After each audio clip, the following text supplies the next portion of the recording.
Hello दोस्तों, स्वागत है आप सबका मेरे YouTube channel Sachin education hub पर। तो दोस्तों, आज हम समझते हैं कि फाइनेंशियल मैनेजमेंट के अंदर एथिक्स का होना क्यों ज़रूरी है। Right, there are lot of reasons जिसके बेसिस पे हम ये कह सकते हैं कि एथिक्स क्यों क्रूशियल है एक फाइनेंशियल मैनेजमेंट में, या क्यों होने चाहिए एक फाइनेंशियल मैनेजमेंट के अंदर, जो आज हम डिस्कस करने वाले हैं। आपको भी पता है कि जो फाइनेंस है, it is a blood of the business. उसके बिना काम नहीं चलेगा। राइट। तो ऑफ कोर्स उस चीज़ को ध्यान में रखते हुए जो फाइनेंशियल मैनेजमेंट है, जिसने फाइनेंस को मैनेज करना है कि कहाँ से पैसा आएगा, कहाँ पे अच्छे से यूटिलाइज करना है, कहाँ से रिटर्न ज़्यादा मिलेंगे, इस चीज़ का जिसने ध्यान रखना है, उसके लिए एथिक्स का होना भी बहुत ज़रूरी है। एथिक्स उनमें होने बहुत ज़रूरी हैं। तो क्यों होने ज़रूरी हैं, उसका सबसे पहला रीज़न अब हम पढ़ेंगे, that is maintaining the trust and reputation. तो सबसे पहले that is maintain the trust and reputation. Of course जो फाइनेंशियल मैनेजमेंट होता है ना, उसकी जो सक्सेस होती है ना, वो ट्रस्ट ही होती है।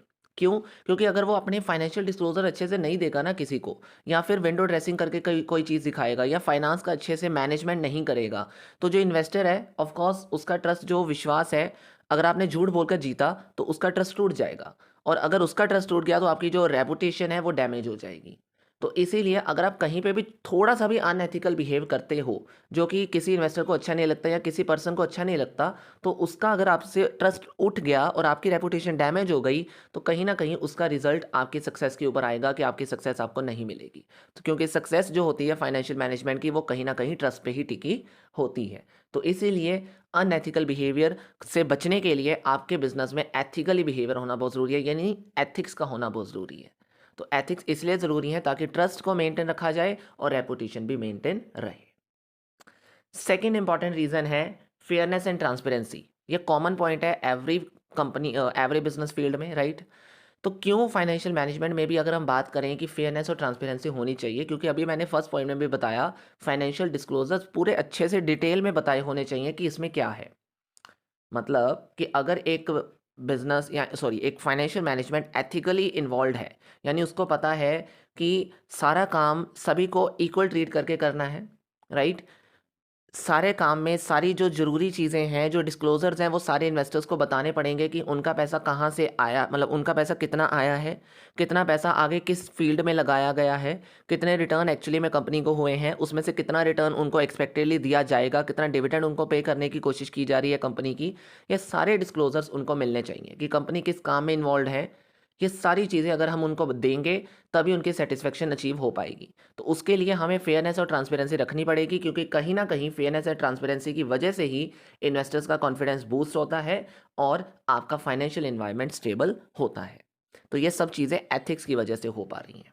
राइट। नेक्स्ट पॉइंट से बढ़ने से पहले आपको एक इंपॉर्टेंट चीज़ पता ही है वैसे तो, लेकिन फिर भी बताना ज़रूरी होता है न्यू स्टूडेंट्स के लिए, कि अगर कोई आप में से कॉमर्स सब्जेक्ट से रिलेटेड कोई भी नोट्स लेना चाहता है, तो वो हमारे टेलीग्राम चैनल पे जाके फ्रीली वो नोट्स ले सकता है किसी भी सब्जेक्ट से रिलेटेड। और ये चीज़ हमारी वेबसाइट पे भी अवेलेबल है। उन दोनों चीज़ों का लिंक आपको टेलीग्राम और वेबसाइट का मेरी वीडियो डिस्क्रिप्शन में दे दिया गया है। ठीक है जी। अब हम बढ़ते हैं अपने नेक्स्ट पॉइंट पे कि क्यों एथिक्स ज़रूरी हैं फाइनेंशियल मैनेजमेंट के अंदर। तो थर्ड पॉइंट आता है, अगर आप अवॉइड करना चाहते हो legal and financial repercussions, means financial, मतलब रेपरकशंस का मतलब होता है बैड इफेक्ट, यूजली इसे बैड इफेक्ट कहते हैं, या फिर कह लो दुष्प्रभाव, अगर मैं हिंदी में इसको बोलूँ तो कुल मिला के आप ये कह सकते हो कि लीगल चीज़, मतलब जो आपके इफेक्ट आपके ऊपर लीगली पड़ने वाले हैं, उनको रोकना। जो फाइनेंस अगर आप अच्छे से मैनेज ना कर पाए, या फाइनेंस को मतलब अकाउंट्स को मैनिपुलेट करने की कोशिश की आपने, तो उसके बेसिस पे जो उसके इफ़ेक्ट बन सकते हैं, जैसे कि फ़ाइन लग सकते हैं, आपको ह्यूज फाइन्स पे करने पड़ सकते हैं अगर आपने कोई गलत काम किया। कोई लॉ सूट्स आपके ऊपर केस लग सकते हैं उसके ऊपर, या फिर आपको कई बार जेल भी हो सकती है अगर आपने उसको मैनेज नहीं करा। आपने बहुत सारे स्कैंडल सुने होंगे, हर्षद मेहता या फिर सत्यम, इन सभी ने कहीं न कहीं तो मैनिपुलेट किया था ना अपने अकाउंट्स को। कहीं न कहीं तो कुछ ऐसी चीज़ों में करा था। नो डाउट उन्होंने अपने स्कैम को किस तरीके से किया वो नहीं मैं बात कर रहा यहाँ पे। मेन चीज़ क्या है कि उनमें अकाउंटिंग रोल था, उनमें फाइनेंस का तो रोल था ना, कि उसको मैनिपुलेट करके ही ये सारी चीज़ें की जा रही हैं। तो मेन मतलब वही है कि अगर आप इन चीज़ों से बचना चाहते हो कि आपके ऊपर लीगल केसेस ना लगें, आपके ऊपर फाइनेंशियली किसी चीज़ का बैड इफ़ेक्ट ना हो, या फिर आप फाइनेंस बेसिस पे स्टेबल रहो, इस चीज़ को आपको रखना है। राइट। तो उसके लिए कहीं ना कहीं एथिक्स अगर होंगे, तो एथिक्स के क्या होता है, एथिक्स की वजह से जो ये हम जानते हैं कि कौन सी चीज़ गलत है, कौन सी चीज़ सही है, हम सही की तरफ ही जाएँगे फिर ऑफ़ कोर्स। तो हम गलत चीज़ें करेंगे नहीं, क्योंकि हमें पता है कि मैनिपुलेटिंग ऑफ अकाउंट्स कहीं न कहीं फ्रॉड है। तो फ्रॉड एक गलत चीज़ होती है जिसमें आपको आपके ऊपर केसेज़ हो सकते हैं। तो उससे बचने के लिए हम ये चीज़ नहीं करेंगे, और ये कैसे समझ आएगा हमें? एथिक्स की वजह से। ठीक है? नेक्स्ट आता है प्रमोट दी लॉन्ग टर्म सस्टेनेबिलिटी। अगर हम फाइनेंशियल मैनेजमेंट की बात कर रहे हैं तो उसमें एथिक्स इसलिए ज़रूरी हैं क्योंकि कहीं ना कहीं एथिकल प्रैक्टिसेस क्या करती हैं? सस्टेनेबल ग्रोथ करने में मदद करती हैं फाइनेंशियल मैनेजमेंट के अंदर। क्योंकि फाइनेंशियल मैनेजमेंट के अंदर हम ज़्यादातर जो कस्टमर्स हैं वो लॉयल चाहते हैं, उनके फाइनेंस को हम अच्छे से मैनेज करने के लिए उनको सेटिस्फाई करना चाहते हैं, इन्वेस्टर्स को खुश देखना चाहते हैं। तो कहीं ना कहीं ये सब चीज़ें तभी पॉसिबल हैं जब हम अपने बिजनेस में एथिक्स का इस्तेमाल कर रहे हैं, क्योंकि एथिकली हम अपने बिजनेस को लॉन्ग टर्म सस्टेनेबिलिटी तक ले जा सकते हैं। किस वजह से, कैसे? सिंपल सी बात है, जब हमारे कस्टमर्स और जब हमारे इन्वेस्टर्स सेटिस्फाई होंगे, हमारे इन्वेस्टर्स लॉयल होंगे, हमारा जो फाइनेंस है वो फाइनेंशियल जो इन्वायरमेंट है वो स्टेबल होगा, फाइनेंशियली हम स्टेबल होंगे, तो लॉन्ग टर्म हमारी फाइनेंशियल स्टेबिलिटी भी बनी रहेगी, ऑटोमेटिकली हम ग्रो भी लॉन्ग टर्म के लिए करते रहेंगे। और ये बिल्कुल फाउंडेशन कहाँ से हो रही है? एथिकल चीज़ों से, क्योंकि एथिकली ही अगर हम ये आगे बढ़ते जाएंगे तो उससे सस्टेनेबल ग्रोथ, उससे फाइनेंशियल स्टेबिलिटी, उससे कहीं ना कहीं और भी जो कस्टमर्स हैं वो लॉयल होंगे, इन्वेस्टर्स अच्छे मिलेंगे, पैसा अच्छे से मैनेज हो जाएगा। इन सब चीज़ों से हम लॉन्ग टर्म सस्टेनेबिलिटी को प्रमोट कर सकते हैं। राइट। नेक्स्ट आता है कि जो एथिकली अगर हम बात करते हैं कि फाइनेंशियल मैनेजमेंट के अंदर हम अगर चल रहे हैं तो कहीं ना कहीं हम सोशल रिस्पॉन्सिबिलिटी को भी अपहोल्ड कर रहे हैं, जो कि एक बहुत ज़रूरी पार्ट है एक बिजनेस के अंदर। तो फाइनेंशियल मैनेजमेंट यानी फाइनेंशियल डिसीजंस अगर आपने कभी भी लेने हैं, क्योंकि फाइनेंशियल मैनेजमेंट क्या लेता है? Financial decisions. उसने कभी भी जब फाइनेंशियल डिसीजंस लेने हैं उसको क्या ज़रूरी है कि सोसाइटी के ऊपर क्या इम्पैक्ट पड़ रहा है किसी चीज़ का, वो देखना बहुत ज़रूरी है। मीन्स उसको सोसाइटल इम्पैक्ट भी देखने बहुत ज़रूरी हैं जब भी वो फाइनेंशियल डिसीजन लेना चाहता है। तो सोसाइटल इम्पैक्ट देखने के लिए हमारे बिजनेस में एथिक्स होना बहुत ज़रूरी है, क्योंकि एथिकल बिहेवियर्स क्या करते हैं? नेगेटिव जो इन्वायरमेंटल या फिर सोसाइटल इम्पैक्ट्स होते हैं या सोशल कॉन्सिक्वेंसेज होते हैं जिनके रिजल्ट्स नेगेटिव निकल के आते हैं, कहीं न कहीं उसको मिनिमाइज़ कर देता है, उनको मिनिमाइज़ कर दिया जाता है with the help of ethics. यानी एथिकली अगर हम बिहेव करेंगे तो कहीं न कहीं जो एनवायरनमेंट के बारे में क्या सही क्या गलत है, सोसाइटी के लिए क्या ज़रूरी है और क्या नहीं है, उन चीज़ों का ध्यान रखते हम उनको सैटिस्फाई कर सकते हैं। और उससे क्या होगा? हम जस्ट और इक्विटेबल वर्ल्ड के वे में जा सकते हैं। मीन्स हम सभी को इक्वालिटी वे में, मतलब इक्वालिटी वे में ट्रीट कर सकते हैं, इक्वल वे में सभी के साथ रह सकते हैं। और you can say that in सब चीज़ों से क्या होगा? हम सोसाइटी के लिए कुछ अच्छा करने की कोशिश कर रहे हैं, और ये कहाँ से हो पा रहा है? जस्ट बिकॉज ऑफ जब हम ये नज़र रख रहे हैं कि सोसाइटी के ऊपर कोई गलत इम्पैक्ट तो नहीं पड़ रहा। और ये कैसे पता चलेगा? एथिकली प्रैक्टिसेस को फॉलो करके। और एथिकली प्रैक्टिसेस फॉलो करोगे तो फाइनेंशियल डिसीजंस लेने में भी आसानी हो सकती है। इन शॉर्ट, इन सब चीज़ों से हमारा सोशल रिस्पॉन्सिबिलिटी जो है वो अपहोल्ड हो रही है। जितनी भी चीज़ें बताई उसका कहीं ना कहीं सोसाइटी से रिलेटेड है, कहीं ना कहीं फाइनेंशियल डिसीजंस लेने के लिए उनको सोशल चीज़ों का ध्यान रखना पड़ेगा। सोशल चीज़ों का ध्यान रखने के लिए उनको कहीं ना कहीं आपने कह लो कि एथिकल प्रैक्टिसेस को फॉलो करना पड़ेगा, जिसके आगे बहुत सारे पॉजिटिव इम्पैक्ट्स उनके सामने आते हैं। ठीक है। Fostering the culture of integrity. Integrity is called as just a honesty. Honesty की जब हम बात करें तो कहीं ना कहीं एथिकल लीडरशिप जब फॉलो की जाती है ना एक फाइनेंशियल मैनेजमेंट के अंदर, उससे क्या होता है? एक एग्जाम्पल सेट हो जाता है कि हमने सारा काम एथिकली करना है। मीन्स सबका बिहेवियर एथिकल वे में होना चाहिए। मतलब एथिकल बिहेवियर पूरे ऑर्गेनाइजेशन में अगर बन जाएगा तो कहीं ना कहीं सभी को पता है कि क्या चीज़ें उनके लिए सही हैं, किस तरीके से फाइनेंस का बेस्ट यूज़ करना है, किस तरीके से जो फाइनेंशियल रिसोर्सेज हैं उनको ऑप्टिमली ऑप्टिमली यूटिलाइज करना है।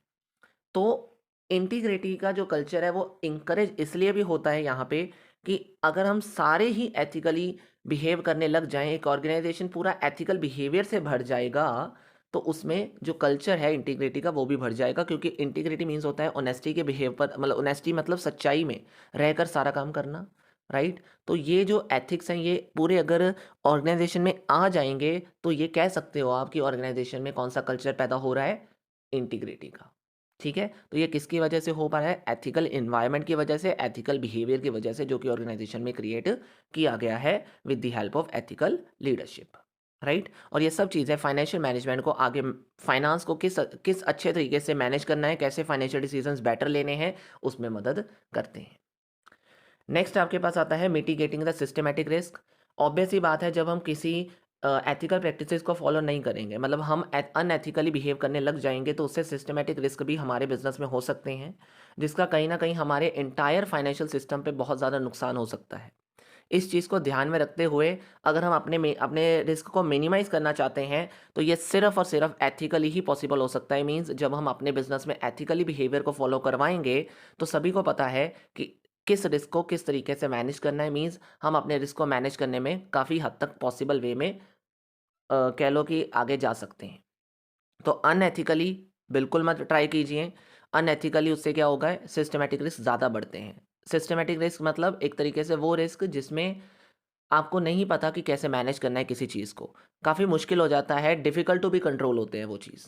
तो उस केस में आपको फाइनेंशियल सिस्टम का मतलब आपका जो फाइनेंशियल सिस्टम है वो पूरा ख़राब हो जाता है। तो अच्छे से उसको रखने के लिए आपके बिज़नेस में एथिक्स अगर होंगे, तो ही आप अपने फाइनेंस को भी अच्छे से मैनेज कर पाओगे। ठीक है? And the last point is called enhance the professionalism and public trust. Financial management के अंदर एथिक्स इसलिए भी ज़रूरी हैं क्योंकि एथिकली काम करने से कहीं ना कहीं प्रोफेशन जो है फाइनेंशियल मैनेजमेंट का, वो बढ़ता है। Means ethically conduct alleviates the profession of financial management और foster the public trust and respect.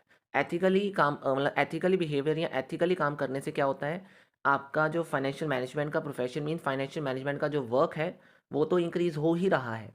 उससे अगर हम फाइनेंस को अच्छे से मैनेज करना सीख गए हैं, तो कहीं न कहीं पब्लिक ट्रस्ट भी बिल्ड हो रहा है, रिस्पेक्ट भी बिल्ड हो रही है, और ये सारी पॉजिटिव इमेज किसको हेल्प कर रही हैं?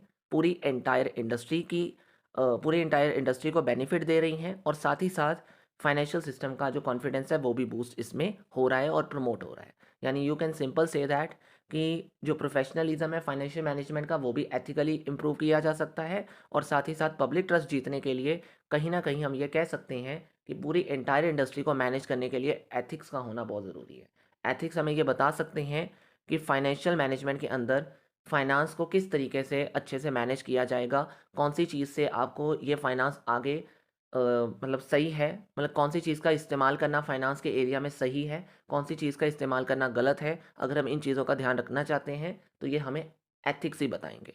इसलिए एथिक्स का होना कहीं ना कहीं बहुत ज़रूरी होता है एक फाइनेंशियल मैनेजमेंट के भी अंदर।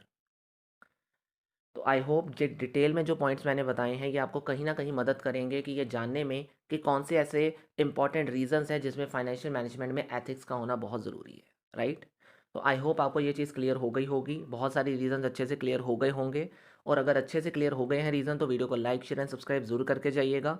और कहीं पे भी प्रॉब्लम आती है तो वीडियो के कमेंट बॉक्स में कमेंट कर दीजिएगा, और नोट्स के लिए आपको टेलीग्राम चैनल मिल जाएगा, उसका लिंक आपको वीडियो डिस्क्रिप्शन में दे दिया गया है। So thank you so much. Have a very nice day.